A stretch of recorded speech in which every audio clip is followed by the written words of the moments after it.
Each time a man stands up for an ideal, or acts to improve the lot of others, or strikes out against injustice, he sends forth a tiny ripple of hope, and crossing each other from a million different centers of energy and daring, those ripples build a current that can sweep down the mightiest walls of oppression and resistance.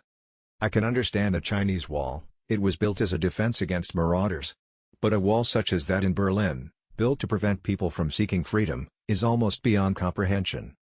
Few will have the greatness to bend history itself, but each of us can work to change a small portion of events, and in the total, of all those acts will be written the history of this generation. Few will have the greatness to bend history itself, but each of us can work to change a small portion of events, and in the total, of all those acts will be written the history of this generation.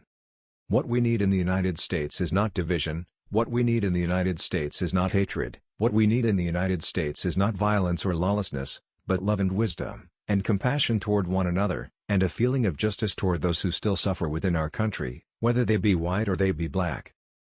When you teach a man to hate and fear his brother, when you teach that he is a lesser man because of his color or his beliefs or the policies he pursues, when you teach that those who differ from you threaten your freedom or your job or your family, then you also learn to confront others not as fellow citizens but as enemies. Few men are willing to brave the disapproval of their fellows, the censure of their colleagues, the wrath of their society.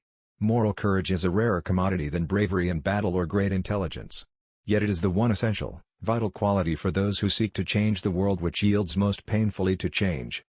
Our attitude towards immigration reflects our faith in the American ideal.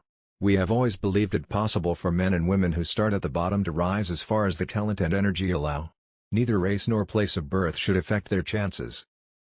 But history will judge you, and as the years pass, you will ultimately judge yourself, in the extent to which you have used your gifts and talents to lighten and enrich the lives of your fellow men.